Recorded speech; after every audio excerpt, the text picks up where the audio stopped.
Bismillahirrahmanirrahim.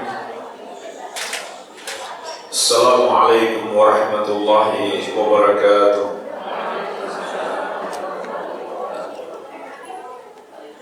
Innal hamdalillah nahmaduhu wa nasta'inuhu wa nastaghfiruh wa na'udzu billahi min shururi anfusina wa sayyiati a'malina. May yahdihillahu fala mudilla lahu wa may yudlil fala hadiya lahu. أشهد أن لا إله إلا الله وحده لا شريك له وأشهد أن محمدا عبده ورسوله صلى الله عليه وعلى آله وصحابته أجمعين ومن تبعهم بإحسان إلى يوم الدين. أما بعد، فإخواني وأخواتي في الله rahimani wa rahimakumullah. Semoga Allah Subhanahu wa taala senantiasa mencurahkan rahmatnya kepada kita sekalian. Kita lanjutkan pembahasan kaidah-kaidah tauhid, memasuki kaidah yang ke-8. Adamu takfiril musyrikin aw syakkun fi kufrihim kufrun akbar. Tidak mengkafirkan orang-orang musyrik atau ragu terhadap kekafiran mereka adalah kufur besar. Maksud kaidah ini adalah penjelasan jika ada seorang muslim menganggap non-muslim itu tidak kafir, maka muslim tersebut menjadi kafir, murtad, keluar dari Islam. Dan ini hal yang disepakati ulama, tidak ada perbedaan pendapat, sebagaimana insyaallah nanti akan kita nukilkan ijma' ulama. Bahkan sekedar ragu apakah non-muslim itu kafir atau tidak, maka dia telah menjadi kafir. Kenapa? Karena berarti dia meragukan Al-Quran. Al-Quran mengatakan mereka kafir, tapi dia ragu. Berarti dia tidak beriman kepada Al-Quran. Dan iman itu adalah keyakinan, tidak boleh tercampur dengan keraguan sedikit pun.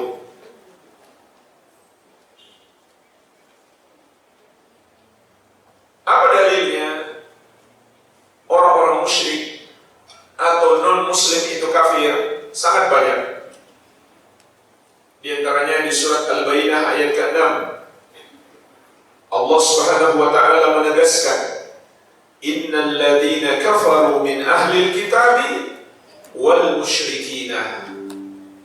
Sesungguhnya orang-orang kafir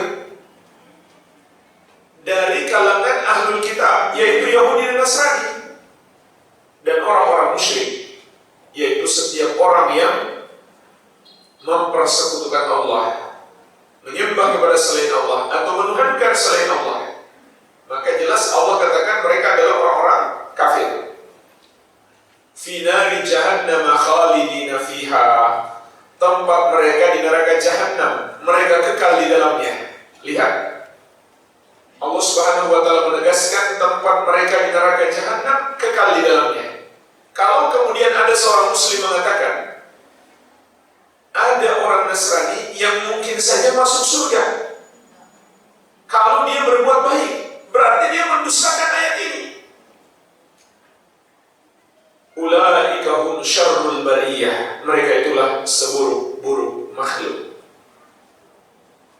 Kemudian surat Al-Maidah ayat 72. Laqad kafara alladziina qalu innallaha huwal masih ibnu Maryam. Sungguh telah kafir orang-orang yang berkata Allah adalah Al-Masih, Isa putra Maryam, yang mereka sebut Yesus putra Maria. Juga di surat Al-Maidah ayat 73. Laqad kafara alladziina qalu innallaha thalithu thalatha wa ma min ilahin illa ilahu wahid. Sungguh telah kafir orang-orang Nasrani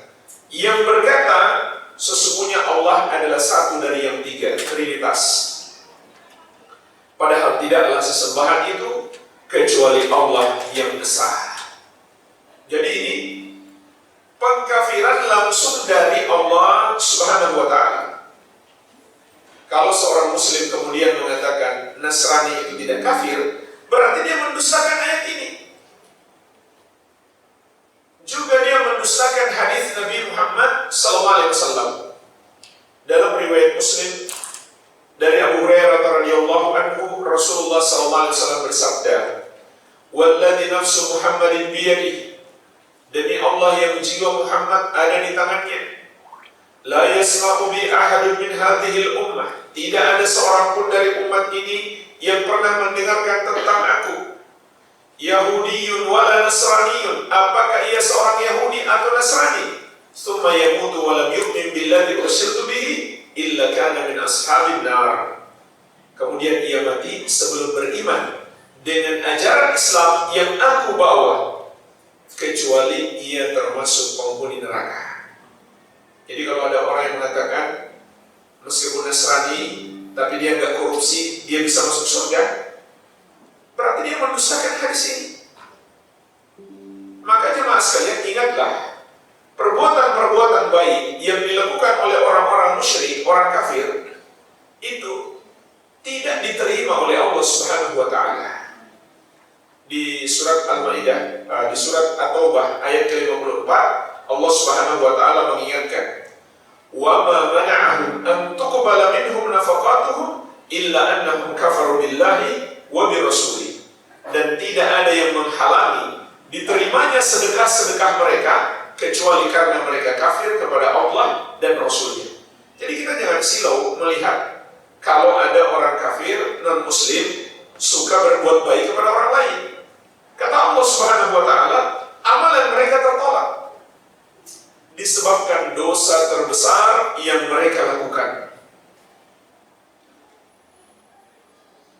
Karena masih ada sampai hari ini orang yang berkata lebih baik non-muslim asal gak korup daripada muslim yang korup. Berarti dia mendustakan.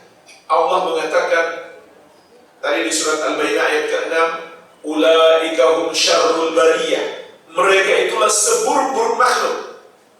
Bagaimana bisa kita katakan dia lebih baik daripada muslim hanya karena dia tidak korup? Lalu kita lupakan, meskipun dia tidak korup, dia melakukan dosa yang jauh lebih besar, yaitu dosa kesyirikan dan kekafiran. Bukan berarti kita membenarkan muslim yang korup, tidak. Dia juga melakukan dosa besar, tapi tetap dia masih lebih baik daripada orang kafir yang tidak korup. Lagi pula ini cara berpikir yang keliru. Kenapa membandingkan orang kafir yang tidak korup dengan muslim yang korup? Itu nggak apple to apple. Kata orang, terlalu banyak muslim yang baik. Kenapa dibandingkan dengan muslim yang korup? Tapi tetap saja jemaah sekalian, meskipun kita katakan muslim yang korup itu jelek, tidak baik, namun dibandingkan dengan orang kafir, dia masih lebih baik. Allah Subhanahu wa Ta'ala mengatakan, "Ulaika hum syarrul bariyah." Mereka adalah seburuk-buruk makhluk, sehina-hina makhluk. Biarpun mereka beramal soleh, tidak korupsi, tapi amalan mereka tertolak, tidak diterima Allah Subhanahu wa Ta'ala. Di masa Nabi sallallahu alaihi wasallam atau di masa sebelum beliau diutus, itu ada orang Nasrani yang sangat dermawan, sehingga dia sangat terkenal. Namanya Hatim At-Ta'i. Orang Nasrani Arab yang sangat terkenal karena sangat dermawan. Anaknya masuk Islam. Anak-anaknya masuk Islam. Sayangnya dia tidak masuk Islam. Kemudian anaknya yang bernama Adi bin Hatim radhiyallahu anhu bertanya kepada Nabi sallallahu alaihi wasallam, "Bagaimana nasib ayahku ya Rasulullah? Dia suka berbuat baik kepada orang." Nabi sallallahu alaihi wasallam pun tahu ayahnya suka berbuat baik. Tapi Nabi sallallahu alaihi wasallam menegaskan tempatnya di neraka. Karena sampai mati dia tidak masuk Islam. Jangankan Hatim, Abu Thalib, orang yang sangat besar kebaikannya kepada Nabi Muhammad SAW. Tapi sayangnya Abu Thalib sampai mati tidak mau masuk Islam. Maka Abu Thalib pun tidak selamat. Hanya karena Abu Thalib punya jasa-jasa khusus.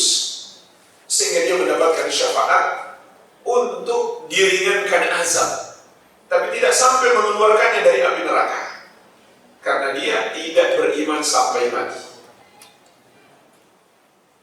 Jadi jangan kita silau melihat kebaikan-kebaikan yang dilakukan oleh orang-orang kafir. Jangan pula kita mengatakan akhlaknya mulia, akhlaknya baik meskipun dia kafir. Jemaah sekalian, orang musyrik, orang kafir itu adalah orang yang paling buruk akhlaknya. Kenapa? Karena akhlaknya buruk kepada Allah Subhanahu wa Ta'ala. Dia merendahkan Allah, melecehkan Allah Subhanahu wa Ta'ala. Dia samakan Allah dengan makhluk. Sebagaimana sudah kita bahas pada penjelasan definisi syirik. Syirik itu kan menyamakan Allah dengan makhluk. Contoh ibadah yang seharusnya mereka berikan kepada Allah, tapi mereka berikan kepada makhluk. Berarti mereka samakan Allah dengan makhluk. Maka itu penghinaan kepada Allah Subhanahu wa Ta'ala. Jadi dia memang mungkin berakhlak baik kepada manusia, tapi kepada Allah Subhanahu wa Ta'ala dia sangat kurang ajar. Jangan kita puji-puji dia. Dia orang yang sangat kurang ajar kepada Allah Subhanahu wa Ta'ala. Jangan kita silau melihat kebaikannya kepada manusia. Apalagi kalau kebaikannya cuma menjelang pemilu saja, hanya demi uang.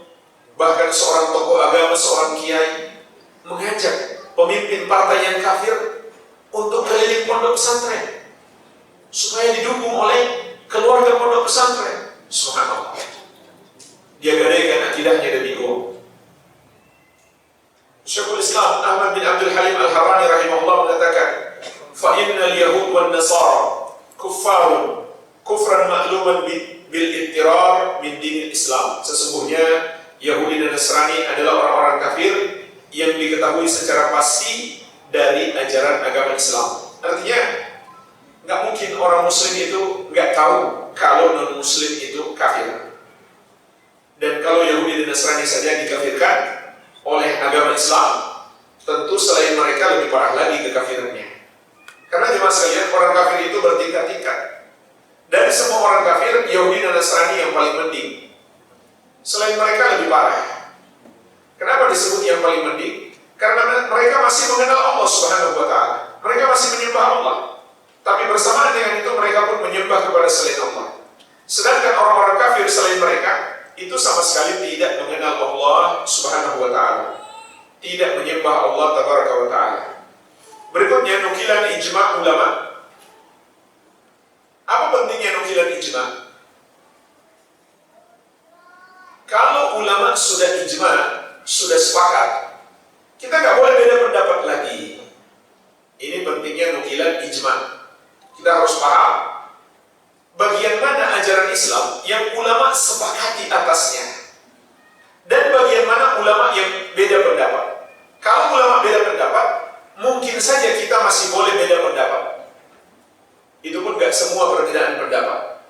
Tapi kalau ulama sudah ijma', sudah sepakat, kita nggak boleh lagi beda pendapat. Sebagai contoh jemaah sekalian, kita semuanya tahu sholat 5 waktu itu wajib. Ini contoh disepakati ulama. Jangankan ulama, orang awam pun sepakat sholat 5 waktu itu wajib. Kalau misalkan di zaman ini muncul orang yang mengatakan, menurut saya setelah saya melakukan penelitian terhadap dalil Al-Quran dan Sunnah, sholat subuh itu ternyata sunnah, maka kita langsung bisa mengatakan dia pasti salah, tak mungkin dia benar. Meskipun dia mengatakan ada dalilnya di dalam Al-Quran, dalam hadis, kita katakan dia pasti salah, nggak mungkin dia benar. Lalu seluruh ulama salah, nggak mungkin. Dipahami ya pentingnya ijma'. Kalau ulama sudah sepakat, yang menyelisihinya pasti salah, nggak mungkin dia benar. Maka di antara yang disepakati ulama ada 2. Pertama, non-muslim kafir. Yang kedua, orang yang tidak menganggap kafir non-muslim, dia pun menjadi kafir. Dia menjadi murtad, keluar dari Islam. Ini hal yang disepakati ulama. Jadi kalau ada yang mengatakan ini ajaran intoleran, itu sama saja dia mengatakan seluruh ulama Islam intoleran semuanya.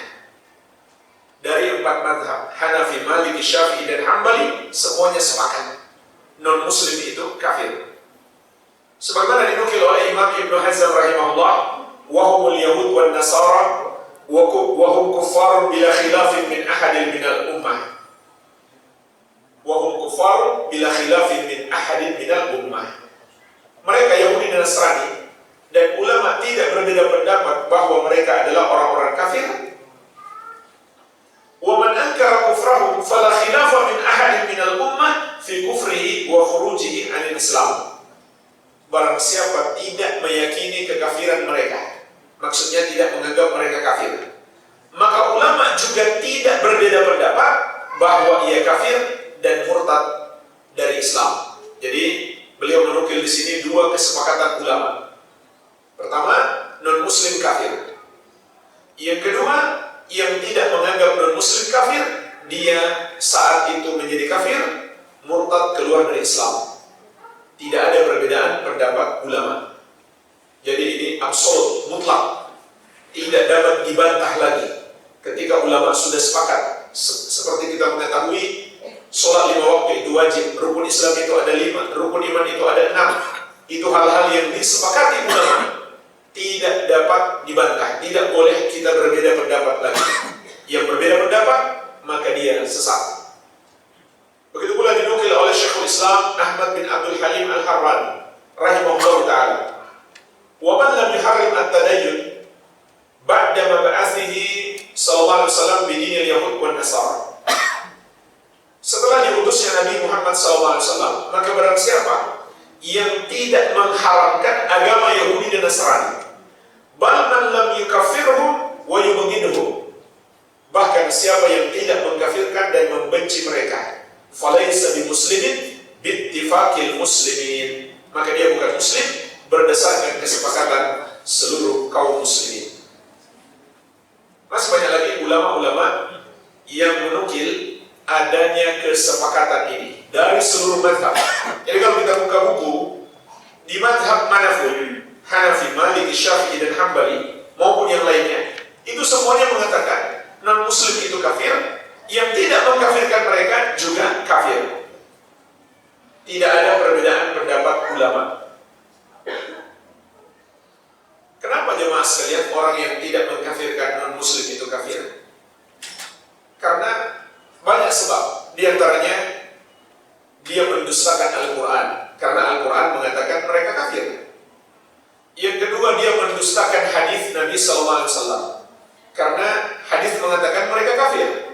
Yang ketiga, dia mendustakan ijma' ulama, dan ijma' adalah dalil.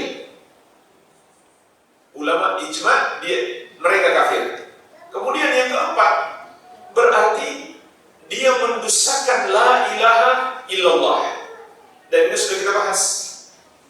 La ilaha illallah artinya la ma'budu haqqun illallah. Tidak ada yang berhak disembah kecuali Allah. Kalau dia tidak mengkafirkan non-muslim, padahal non-muslim menyembah kepada selain Allah, maka secara tidak langsung dia membenarkan penyembahan mereka kepada selain Allah. Berarti dia tidak lagi beriman kepada la ilaha illallah. Tapi subhanallah jemaah sekalian, hal yang disepakati ulama ini, kemudian muncul kelompok yang masih mengaku muslim, yang mengeluarkan pendapat baru. Kata mereka itu intoleran, bahkan radikal, bahkan teroris, atau minimal kata mereka itu ajaran Wahabi. Padahal ini ajaran seluruh ulama Islam, tidak ada perbedaan pendapat. Kelompok itu ketika pertama muncul namanya Islam liberal, kemudian berganti menjadi Islam pluralis, karena kurang laku atau sudah terbongkar hakikat Islam liberal itu adalah Islam proyek. Kenapa? Mereka dapat dana dari orang-orang kafir untuk merusak Islam dari dalam. Digantilah menjadi istilah Islam pluralis. Kemudian diganti lagi menjadi Islam Nusantara. Ngaku-ngaku yang paling Nusantara, mengaku-ngaku mereka paling NKRI, yang paling tahu dengan Pancasila. Selain itu tidak Pancasilais, selain itu bukan NKRI.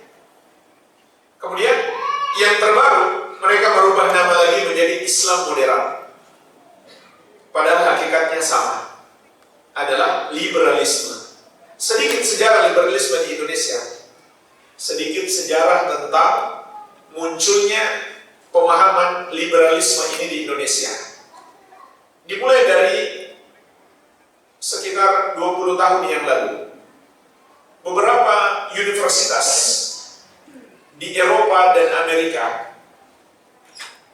membuka satu jurusan yang mereka sebut Islamic Studies, yang mengajar di situ para orientalis, orang-orang kafir, atau muslim yang pikirannya sudah sama dengan mereka. Dan ada beberapa gurunya terusir dari negerinya karena berpendapat aneh tentang Islam. Seperti ada yang diusir dari Pakistan ataupun dari Mesir dan yang lainnya. Diangkat menjadi guru besar di program Islamic Studies tersebut. Tujuannya untuk merusak akidah umat Islam. Lalu mereka berikanlah program beasiswa ditujukan kepada perguruan-perguruan tinggi Islam dari berbagai negeri kaum muslimin, termasuk Indonesia. Oleh karena itu, di sekitar 10-20 tahun yang lalu, di IAIN, sekarang namanya UI, itu mahasiswanya maupun dosennya, demi mengejar beasiswa, mereka semangat belajar bahasa Inggris agar bisa kuliah di Amerika dan Eropa. Belajar apa mereka di sana? Islamic Studies dari orang-orang kafir.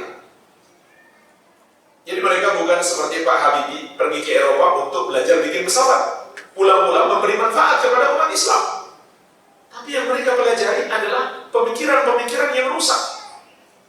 Dan nggak sampai di situ. Setelah mereka pulang, mereka pun dibiayai untuk katanya penelitian abal-abal,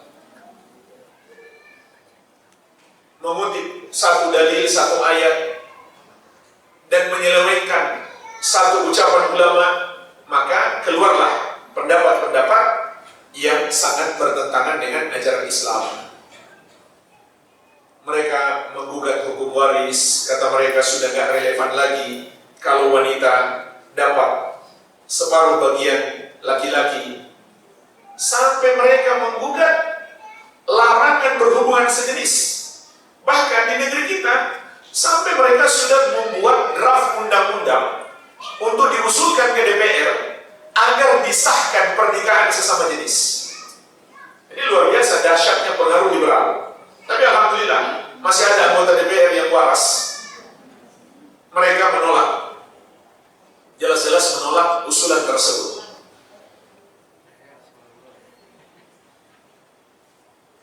Banyak lagi. Dan mungkin kita masih ingat, baru beberapa tahun yang lalu, seorang yang mengambil program doktor membuat disertasi. Yang inti daripada disertasi itu di salah satu UIN di Jawa, intinya adalah ada zina yang halal. Yang penting sama-sama suka. Jadi dia berusaha mencari dalil-dalil. Dapatlah dia dalil bolehnya seorang pemilik budak menggauli budaknya yang perempuan. Jadi dia samakan wanita merdeka dengan budak. Yang penting sama-sama suka dan gak ketahuan orang. Dan subhanallah, yang mengherankan apa? Para pengujinya, itu kan ada kurang lebih 2 atau 3 orang, para profesor doktor, guru besar di kampus tersebut. Itu meloloskan, dia sudah hampir jadi doktor. Kalau nggak dikritik oleh netizen, cuma gara-gara kritikan netizen, itu dibatalkan. Entah sekarang sudah jadi dokter atau belum. Jadi itu sejarah munculnya liberalisme. Ini proyek orang-orang kafir.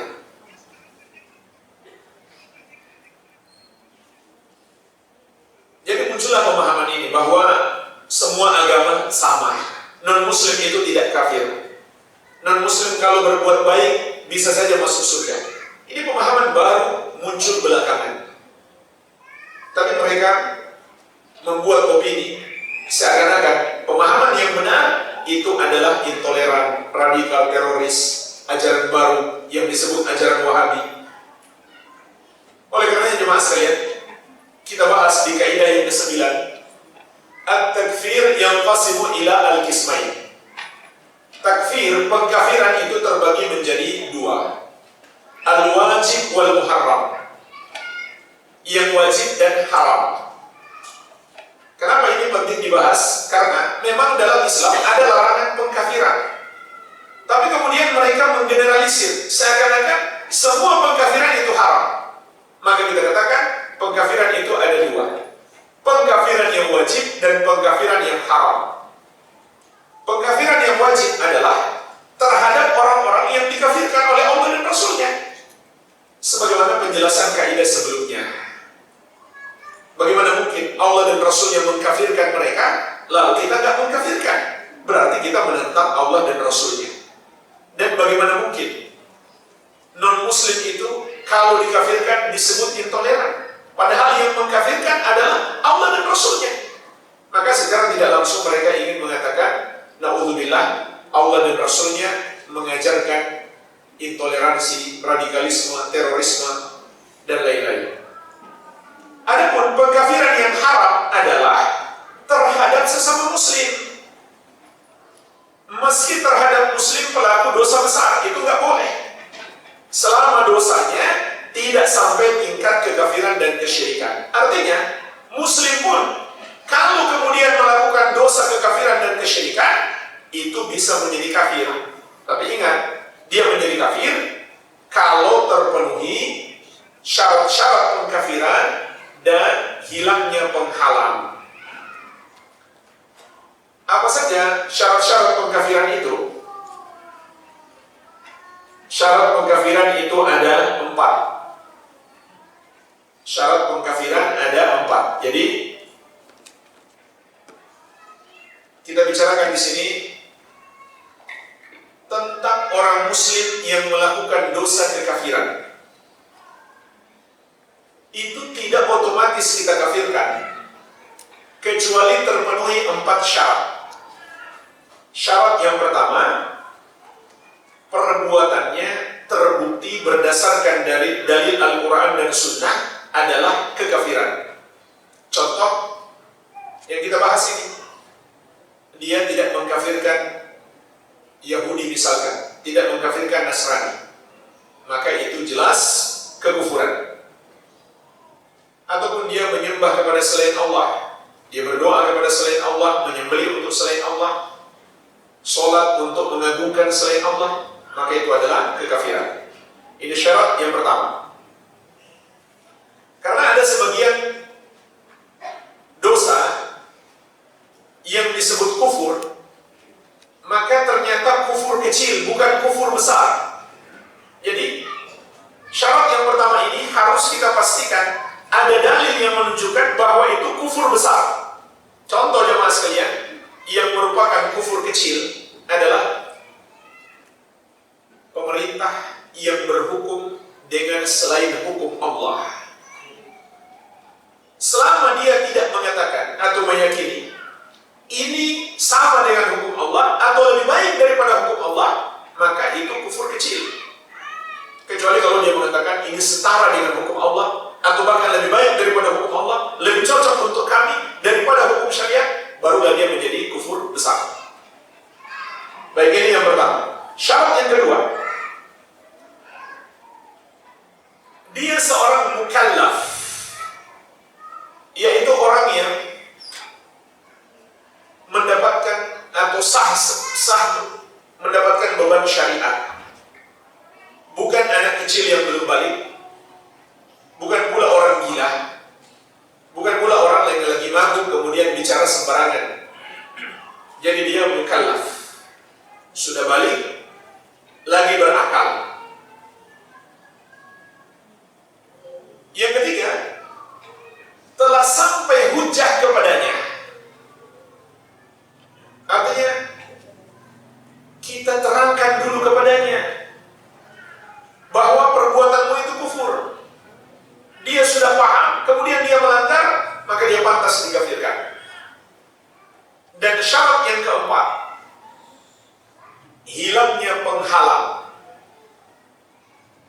hilangnya penghalang. Apa saja penghalang dalam pengkafiran? Ada 4 juga. Jadi 4 ini hilang dulu, baru dia pantas divonis kafir. Pertama, kebodohan. Artinya, orang musyrik yang melakukan kekafiran karena bodoh, karena nggak tahu, bukan karena menentang, dia mendapatkan uzur sehingga dia tidak dikafirkan.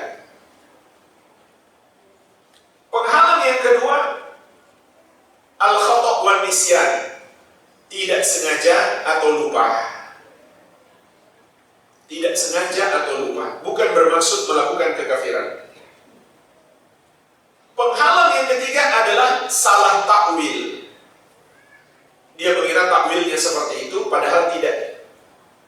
Seperti di masa sahabat pernah ada yang menakwil halalnya khamar. Dia salah takwil. Padahal penghalalan khamar ini kekufuran. Karena dia menghalalkan apa yang Allah haramkan. Tapi dia nggak sengaja karena salah takwil. Setelah dia diingatkan, dia langsung bertobat. Kemudian yang keempat, sebelumnya jemaah sekalian, salah takwil itu beda dengan sengaja menyimpangkan makna ya. Salah takwil itu artinya memang dia ahli takwil, ahli tafsir maksudnya. Kemudian dia salah paham ayat. Bukan dia sudah tahu ayat nggak bermakna demikian, tapi dia berusaha membawa ke makna tersebut, padahal jelas-jelas salah. Seperti yang dilakukan oleh orang-orang liberal. Kemudian yang keempat, karena dipaksa. Orang yang melakukan kekafiran karena dipaksa dengan ancaman berat. Kemudian dia melakukan kekafiran itu, tapi hatinya menolak, maka dia tidak kafir. Jadi ini 4 syarat dan 4 penghalang dalam pengkafiran orang muslim yang terjerumus dalam dosa kekafiran. Jadi orang muslim yang terjerumus dalam dosa kekafiran tidak otomatis dikafirkan sampai terpenuhi 4 syarat dan hilang 4 penghalang. Dan mengkafirkan orang musyrik, dan mengkafirkan orang muslim ini sangat berbahaya. Rasulullah SAW mengingatkan kita, ayyuma rajulin qala li akhihi ya kafir faqad ba'a biha ahaduhuma. Siapa saja yang mengatakan kepada saudaranya sesama muslim, wahai kafir, maka ucapan itu akan kembali kepada salah satu dari keduanya. Maksudnya, kalau saudaranya tidak kafir, maka ucapan kafir itu kembali kepada yang mengatakannya. Tapi itu juga tidak bermakna berarti yang mengatakannya menjadi kafir. Tidak. Karena dosa kufur di sini, yaitu dosa mengkafirkan orang muslim, adalah kufur asghar. Oleh karena itu, ulama tidak mengkafirkan khawarij. Khawarij mengkafirkan sesama muslim, tapi ulama tidak mengkafirkan khawarij. Karena mengkafirkan sesama muslim itu bukan kufur akbar, melainkan kufur asghar. Kufur kecil. Kufur kecil adalah dosa besar, namun tidak sampai mengeluarkan pelakunya dari Islam. Jadi pengkafiran itu ada 2, yang wajib kita lakukan, yang kalau kita tidak lakukan maka kita menjadi kafir. Dan yang kedua, pengkafiran yang haram kita lakukan, yaitu pengkafiran terhadap sesama muslim. Kita masuk kaidah yang ke-10. Dan ini kaidah terakhir yang bisa kita bahas di kesempatan ini insyaallah ta'ala. Wujubul wala wal bara. Wajibnya al-wala dan al-bara. Al-wala itu artinya menjadikan seseorang sebagai wali. Al-wala dan wali itu dari akar kata yang sama. Apa artinya menjadikan seseorang sebagai wali? Artinya kita mencintainya, bersikap loyal kepadanya, menjadikan dia teman dekat kita muliakan dia. Juga kita boleh mengangkatnya menjadi pejabat dan memilihnya menjadi pemimpin. Sedangkan adalah kebalikannya. Kita benci dia, kita musuhi dia. Nggak boleh kita jadikan teman dekat. Nggak boleh kita kasih jabatan strategis. Nggak boleh kita jadikan sebagai ajudan kita, orang kepercayaan. Nggak boleh kita pilih menjadi pemimpin. Maka ini hukumnya wajib. Kepada siapa? Wala orang beriman. Kepada Allah, Rasulnya, dan sesama orang-orang yang beriman. Kepada siapa? Al-bara, orang-orang beriman. Kepada orang musyrik, orang kafir, dan semua yang mereka sembah selain Allah Subhanahu wa ta'ala, dan semua perbuatan dosa yang dilakukan oleh hamba. Dalil-dalil kewajiban al-wala wal bara sangat banyak.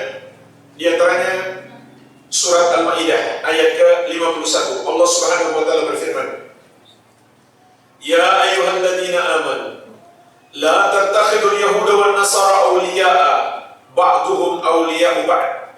Wahai orang-orang yang beriman, jangan kalian jadikan Yahudi dan Nasrani sebagai wali-walimu. Jemaah sekalian, di Quran terjemahan, di antara terjemahan yang beredar di negara kita, dulu wali-walimu itu diterjemahkan pemimpin. Artinya jangan jadikan Yahudi dan Nasrani sebagai pemimpin. Tapi sekarang ada versi terbaru. Jangan kamu jadikan Yahudi dan Nasrani sebagai teman dekat. Dua-duanya benar. Makanya kita terjemahkan saja sesuai bahasa asli. Jangan jadikan Yahudi dan Nasrani sebagai wali-wali. Itu sudah mencakup pemimpin, sudah mencakup teman dekat.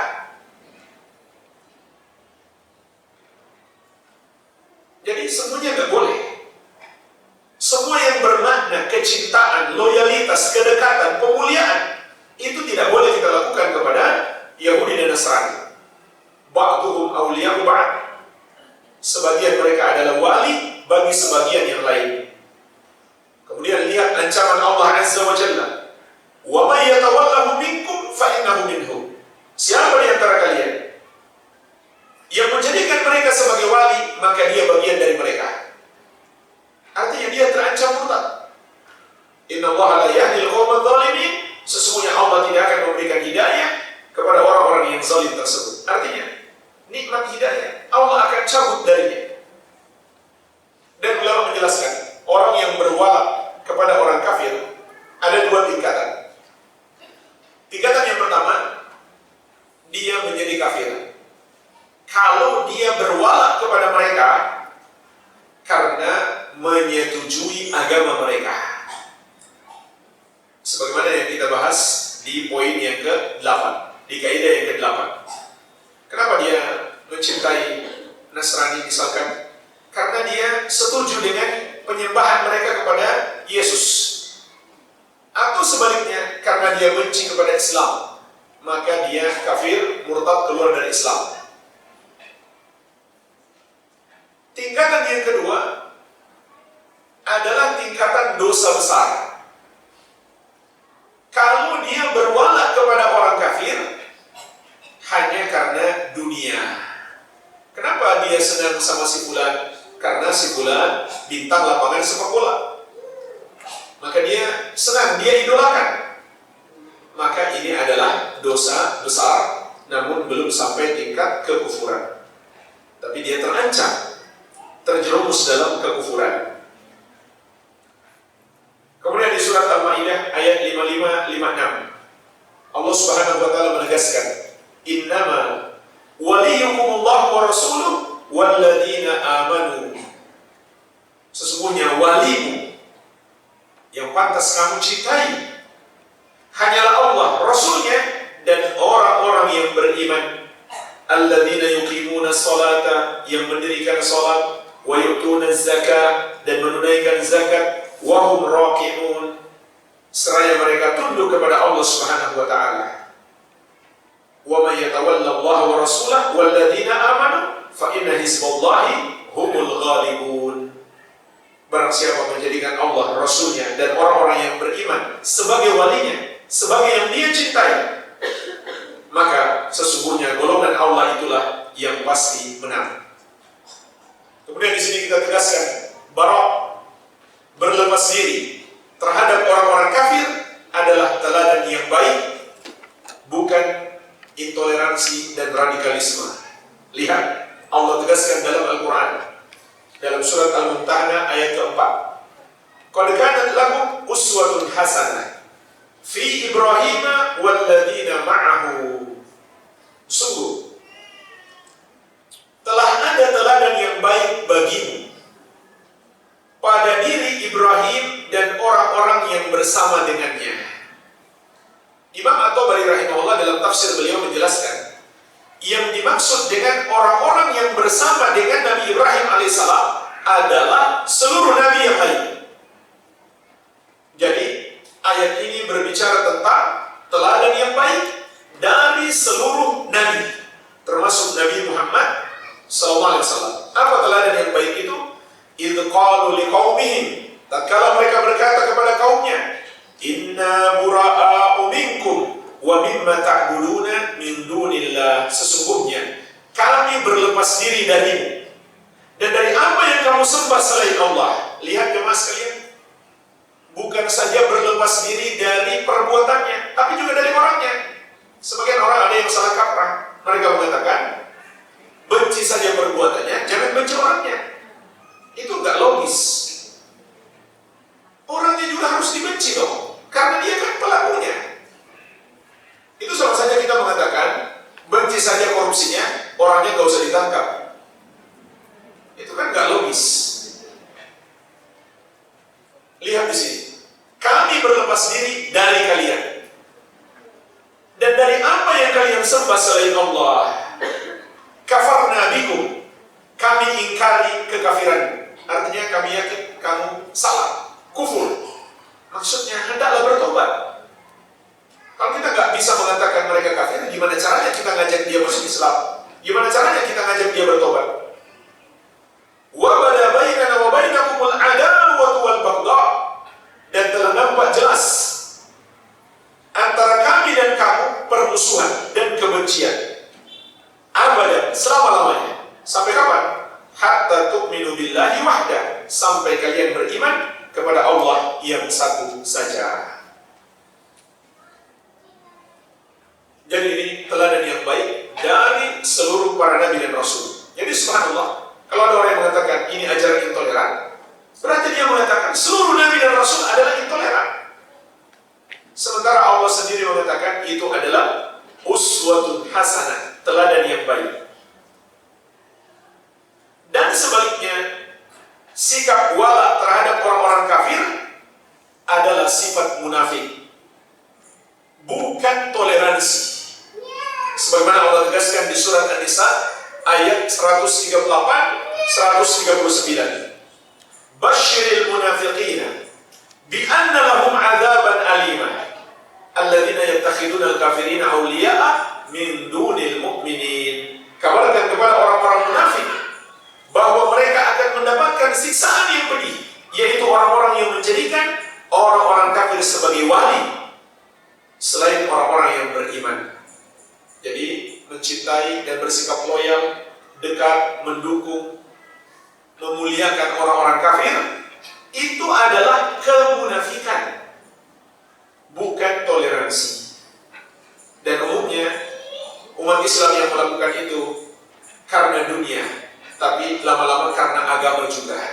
Maka Allah menegaskan, ayabtaguna indahumul izzata fa innal izzata lillahi jami'a. Apakah mereka mencari kekuatan di sisi orang-orang kafir itu? Maka sesungguhnya kekuatan semuanya milik Allah Subhanahu wa ta'ala. Jadi itu bukan toleransi, itu adalah kemunafikan. Lalu toleransi itu seperti apa? Ada batasannya. Paling tidak ada dua. Yang pertama, kita tidak berbuat zalim kepada orang kafir. Jadi jangan salah kaprah. Kita wajib membenci, memusuhi orang kafir. Itu tidak bermakna kita boleh berbuat zalim kepada mereka, tidak. Bahkan dalam syariat yang tinggal di negeri kaum muslimin dan mereka tunduk kepada pemerintah kaum muslimin, tidak melakukan pemberontakan, maka mereka harus dilindungi. Mereka harus dilindungi. Kecuali mereka melakukan pemberontakan, barulah mereka diperangi. Jadi bahkan mereka harus dilindungi. Nggak boleh kita zalim kepada mereka. Kenapa harus dilindungi? Karena itulah perjanjian antara negara dengan non-muslim yang mau tinggal di negeri kaum muslimin. Itu ketetapan syariat. Dan Allah Subhanahu wa taala mengingatkan kita, "Wa la yajrimannakum syana'anu qaumin 'ala alla ta'dilu, i'dilu huwa aqrabu littaqwa." Dan janganlah sekali-kali kebencianmu terhadap satu kaum mendorongmu untuk berlaku tidak adil atau berbuat zalim. Berlaku adil artinya jangan zalim, karena adil itu lebih dekat kepada takwa. Para ulama ahli tafsir menjelaskan makna ayat ini. Memang kita disuruh membenci orang kafir, tapi bukan berarti kita boleh menzalimi mereka. Dan juga jemaah sekalian, kalau kita zalim kepada mereka, maka itu akan menghalangi mereka masuk Islam. Sementara kita disuruh untuk mendakwahi mereka. Jadi, meskipun kita benci kepada mereka, tapi itu tidak juga menghalangi kita untuk mendakwahi mereka. Bahkan, tidak pula menghalangi kita untuk berbuat baik kepada mereka, terutama untuk melunakkan hati mereka agar masuk Islam. Dan secara umum, ini batasan toleransi yang kedua, boleh berbuat baik kepada orang kafir dengan dua syarat. Syarat yang pertama, dalam urusan dunia yang tidak bertentangan dengan ajaran Islam. Artinya, bukan dalam urusan agama mereka. Bukan mereka mau merayakan Natal misalkan, lalu kita bantu menyiapkan peralatannya, menyiapkan pernak-perniknya atau makanannya. Itu namanya menolong dalam dosa. Yang Allah Subhanahu wa taala telah ingatkan kita, wala ta'awanu 'alal itsmi wal 'udwan. Jangan kamu tolong-menolong dalam dosa dan permusuhan. Jadi dalam urusan dunia, itu pun dengan syarat, dalam urusan dunia yang tidak bertentangan dengan syariat. Contoh yang bertentangan dengan syariat, misalkan dia mau transaksi riba, ya kita jangan bantu. Jadi dalam urusan dunia yang tidak bertentangan dengan syariat, contoh dia lagi lapar, butuh makan, boleh kita kasih makan. Dia sakit, butuh obat, boleh kita kasih obat. Dia butuh pinjaman duit, boleh kita kasih pinjaman. Ini yang pertama. Syarat yang kedua, bukan orang kafir yang memerangi Islam dan umat Islam. Karena bagi orang kafir yang memerangi Islam atau umat Islam, jawabannya adalah jihad, bukan malah kita perlakukan baik. Seperti orang-orang Yahudi hari ini yang menzalimi saudara-saudara kita di Palestina. Bukan kita perlakukan baik, tapi jawaban untuk mereka adalah jihad. Sebagaimana di surat Al-Mumtahanah ayat ke-8, Allah Subhanahu wa taala berfirman, "La yanhakumullahu 'anil ladzina lam yuqatilukum fid din wa lam yukhrijukum min diyarikum an tabarruhum wa tuqsitu ilaihim innallaha yuhibbul muqsitin." Allah tidak melarangmu untuk berbuat baik terhadap orang-orang kafir yang tidak memerangimu karena agama dan tidak pula mengusir kamu dari negerimu, dan berlaku adil kepada mereka. Sesungguhnya Allah menyukai orang-orang yang berlaku adil. Tapi jemaah sekalian, ada orang yang memerangi Islam yang bisa saja kita boleh berbuat baik kepadanya kalau itu bisa menghentikan dia memerangi Islam. Karena kita dalam kondisi lemah tidak bisa memeranginya. Jadi itu boleh.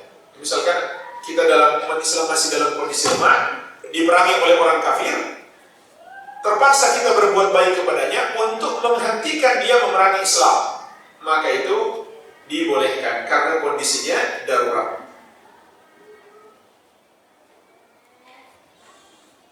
Jadi boleh kita berbuat baik kepada orang kafir asalkan memenuhi dua syarat ini. Inilah jemaah sekalian batasan toleransi. Walhamdulillah, ini yang bisa kita bahas. Mungkin ada pertanyaan, saya persilakan. Assalamualaikum warahmatullahi wabarakatuh. Waalaikumsalam.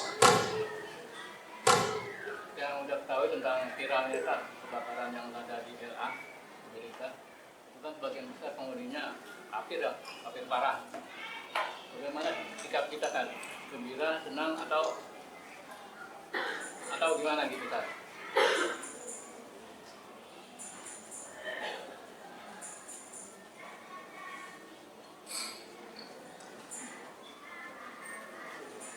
Jadi pertanyaan beliau tentang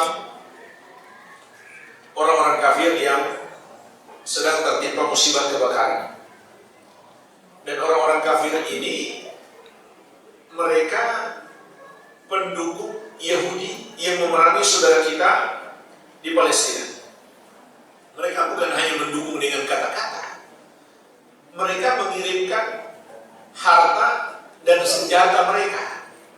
Bahkan mereka faktor utamanya. Kalau nggak didukung oleh mereka, Yahudi itu lemah.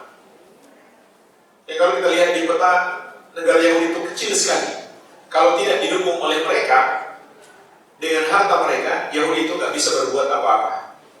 Jadi gimana sikap kita mereka lagi tertimpa kebakaran? Kita doakan, sebagaimana Nabi SAW pernah mendoakan untuk orang-orang kafir.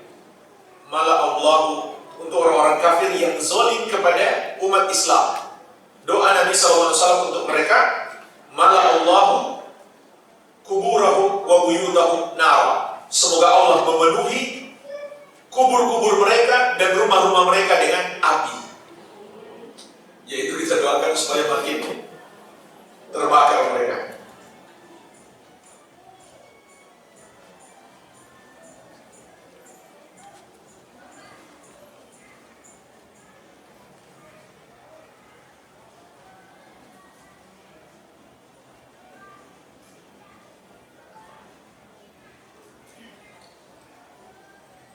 Bismillah, apa maksud dari hadis syafaat riwayat Bukhari? Keluarkanlah dari neraka siapa saja yang kalian dapati di dalam hatinya terdapat kebaikan sebesar biji zarah. Apakah ini hanya untuk orang Islam atau orang-orang yang bertauhid secara keseluruhan?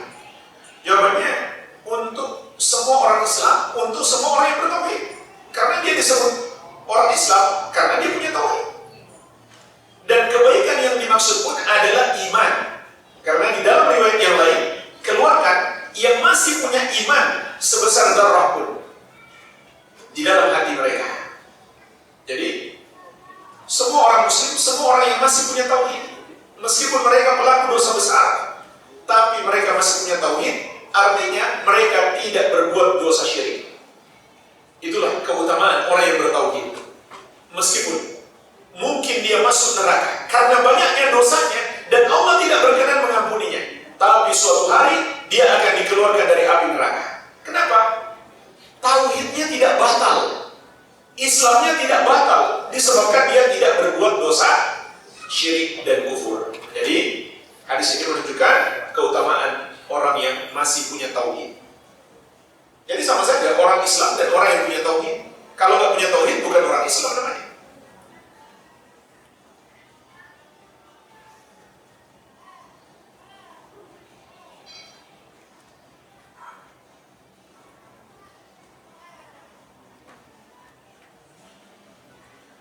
Gimana ya di tempat tinggal saya, RT dan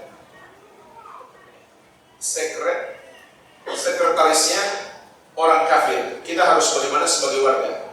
Ya nanti kalau pemilihan lagi jangan pilih. Kalau sekarang bisa diganti ya lebih bagus. Tapi kalau nggak bisa, nanti kalau pemilihan lagi jangan dipilih. Harusnya kita ingatkan kepada saudara-saudara kita. Itu nggak pantas orang kafir kita pilih jadi RT RW kita.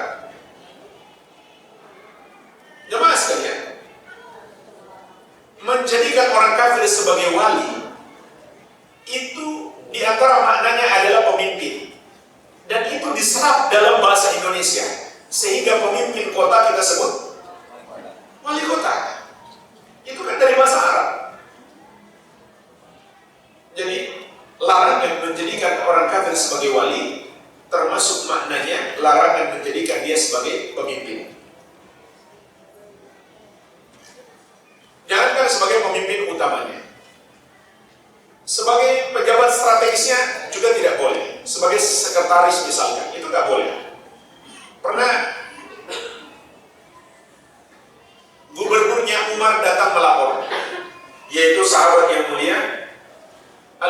Syu'bah atau Abu Musa al-Asy'ari. Ini gubernurnya Umar, datang melapor kepada pemimpin negara. Ketika melihat catatan laporannya, Umar itu sangat kagum. Ini catatannya bagus, rapi, detail, lengkap. Dipuji-puji sama Umar. Setelah itu, gubernurnya mengatakan, yang nulis ini orangnya. Ditunjuklah kepada sekretarisnya yang kafir. Lalu kata Umar, kalau begitu saya juga meminta tolong buat pencatatan di masjid. Lalu kata gubernurnya, tidak bisa wahai Amirul Mukminin, dia kafir. Tiba-tiba Umar langsung marah dan memukul gubernurnya. Apa-apaan kamu? Orang kafir kamu jadikan sekretaris. Lalu kata gubernurnya, wahai Amirul Mukminin, bagi dia agama dia, bagi saya kerjaan dia. Kata Umar bin Khattab, tidakkah engkau membaca surat Al-Maidah ayat ke-51? Sebagaimana yang telah kita bahas tadi. Itu menunjukkan bahwa jangankan dijadikan pemimpin utama, jadikan pejabat strategis saja dilarang oleh syariat.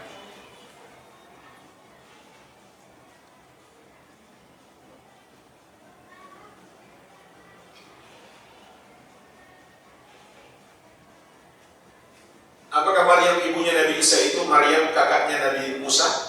Sepertinya bukan ya. Wallahu a'lam.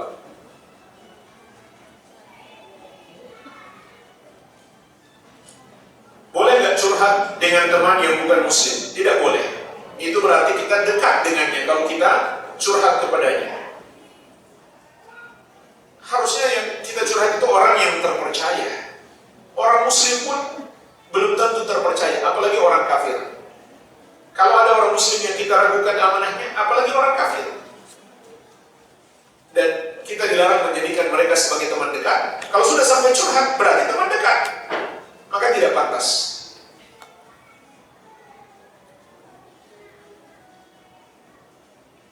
Tapi sekali lagi jemaah sekalian, itu tidak menghalangi kita untuk mendakwahinya. Seharusnya kita di depan orang musyrik itu tampilkan diri kita, semua masalah ada solusinya dalam agama kita. Jadi jangan seakan-akan kita minta solusi dari dia. Dan tampilkan di hadapan dia, kita itu tegar karena keimanan kita. Jangan kelihatan kita lemah menghadapi masalah hidup kita. Malah dia kasih solusi, berimanlah kepada Yesus. Nah, bahaya kan? Bisa rusak iman kita. Tanpa kita sadari, bisa rusak iman kita. Jadi, kita dakwahi dia. Ajak dia masuk Islam. Jelaskan kepadanya tentang Islam. Itu yang harusnya kita lakukan.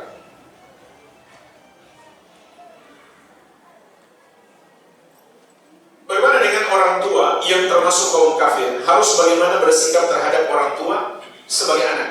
Harus tetap berbuat baik. Jangankan orang tua sekedar kafir.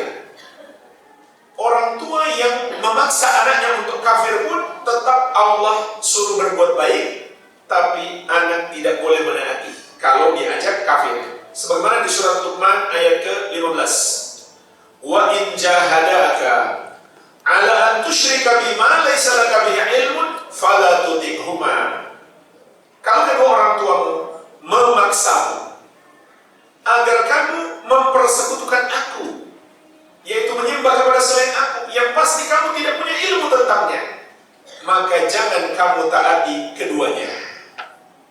Jadi jangan ditaati kalau diajak atau dipaksa sekalipun untuk berbuat dosa, apalagi dosa syirik. Tapi perhatikan lanjutan ayat, wasahibuhuma fid dunya ma'rufa, dan tetaplah kamu pergauli kedua orang tuamu yang kafir, yang memaksamu untuk kafir itu di kehidupan dunia ini dengan cara yang baik.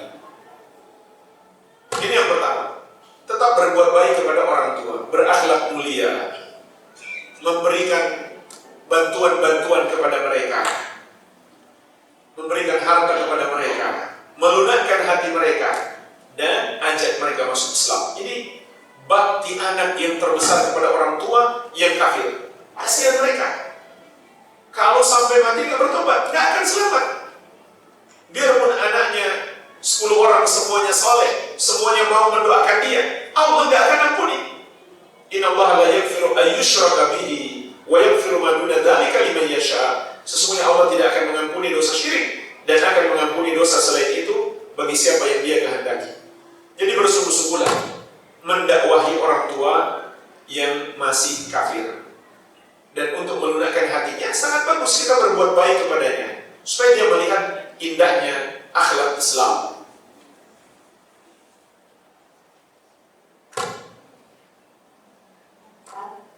Ada pertanyaan, Ustaz? Ya, silakan. Titipan pertanyaan.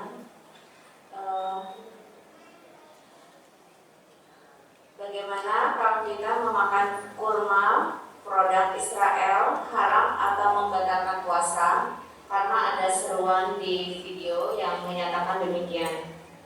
Jangan memakan kurma produk Israel karena haram dan membatalkan puasa.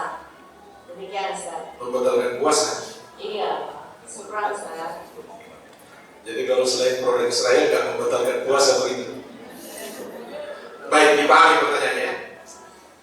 Jadi haramnya produk dari Yahudi yang hari ini sedang memerangi saudara-saudara kita umat Islam itu bukan haram karena zat makanannya. Kalau makanannya zatnya halal, korma zatnya halal. Yang haram adalah kita membeli produknya. Kenapa? Karena itu secara tidak langsung membantu dia untuk membeli senjata, membeli peluru yang akan digunakan memerangi saudara-saudara kita kaum muslimin. Itu maknanya. Tapi andai kita sudah terlanjur beli, boleh kita makan karena zatnya halal. Masa dibuang? Jadi kalau kita sudah terlanjur beli kemudian kita buang, maka itu mubazir. Tapi kita jangan semacam promo begitu, gak usah dikasih tahu orang. Ini saya beli produk Yahudi, enak loh misalkan. Ya makan aja sendiri. Ya tidak mengapa, kalau sudah terlanjur tinggal menghabiskan stok, tidak apa-apa dimakan. Jangan beli lagi. Perbuatan membeli produk mereka itu yang haram. Kenapa? Karena secara tidak langsung membantu mereka. Tapi zat produknya itu sendiri tergantung. Kalau zatnya halal, ya halal. Kalau ada sisa stoknya, tidak mengapa dihabiskan, tapi jangan beli lagi. Dan tidak mengapa kita pakai, kalau ada sisa stok, tidak mengapa kita pakai untuk buka puasa. Yang penting buka puasa pas waktu maghrib.